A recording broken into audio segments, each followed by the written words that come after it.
Ating po mga balitang pambansa po muna, abiso sa ating mga commuters. 2 araw po ang transport strike ang siyang sasalubong sa atin simula ngayong araw. Maaga pong lumarga ang transport groups na Piston at Manibela. Tutungo sila sa harapan po ng Supreme Court para sa paghahain ng mga karagdagang dokumento laban sa Jeepney Modernization Program. Matatandaan pong humirit ang Senado na masuspindi muna pansamantala ang programa pero tinabla ito mismo ni Pangulo Marcos Jr.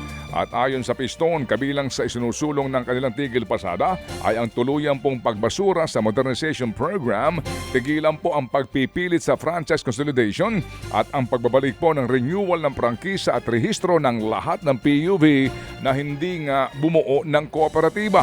Gusto rin nilang mailipat ang pondo para sa PTMT sa rehabilitasyon ng mga tradisyonal na mga jeepney. Tatagal po hanggang bukas September 24 ang transport strike. Samantala, nakapaglayag ng bagong barko ng Pilipinas na magbabantay sa Escoda Shoal sa West Philippine Sea. Kinumpirma yan ng National Maritime Council halos isang linggo matapos bumaklas ang BRP Teresa Magbanwa. Isa sa ilalim kasi ito sa repair works at pagpapahingahin ng mga crew. Tumanggi muna ang NMC na magbigay ng detalye sa bagong barko ng Pilipinas. Matipid din sa detalye ang Philippine Coast Guard tungkol sa bagong barko sa Escoda Shoal. Pero ayon kay PCG Commandant Admiral Ronnie Hill Gavan, naging mapayapa ang paglalagyan nito.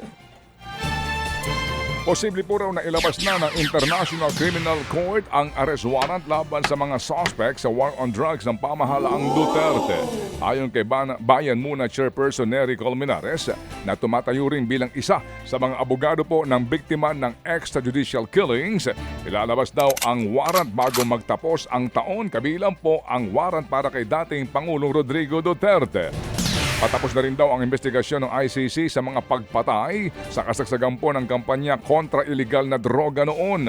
Isa rin sa nadidiin sa war on drugs si Senador Bato de la Rosa na dati pong Chief PMP nga nung pamahalaan pong Duterte. Ilang mambabatas din po ang nanawagan sa Senador na humarap na sa ICC kaugnay sa mga EJK. Ililipat na sa Pasig City Jail Female Dormitory si dating Bamban Tarlac Mayor Alice Go. Yan ay ayon sa PNP. Kailangan pa kasing ibalik sa korte sa Pasig ang arrest warrant para sa kasong qualified trafficking kaugnay ng illegal na pogo. Hindi pa yan magawa dahil sarado ang korte noong weekend. Hindi rin natapos ang medical exam ni Go, kaya hindi natuloy ang paglipat sa kanya noong Biyernes mula sa PNP Custodial Center. Walang piyansa ang qualified trafficking. Kaya ayon kay Senator Risa Ontiveros, hindi magagamit ni Alice Go ang kanya umanong pogo money para takasan ng batas. Aabot po naman sa 25 ang namatay sa pananalasa po ng mga bagyo at habagat ngayong pong buwan ayon sa NDRRMC. 13 naman ang sugatan habang 8 ang nawawala. Kabilang sa mga bagyong tumama sa bansa ang Ferdy, Hener, Helen at Igme. Aabot naman sa halos 400,000 o katumbas ng halos 1.5 milyon na mga individual ang apektado po ng kalamidad.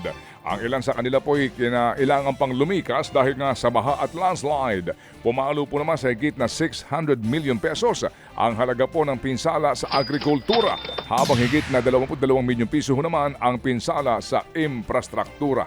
Ted Filon at DJ Chacha ngayon nasa Radyo 5 92.3 News FM Monday to Friday 6 to 10 a.m.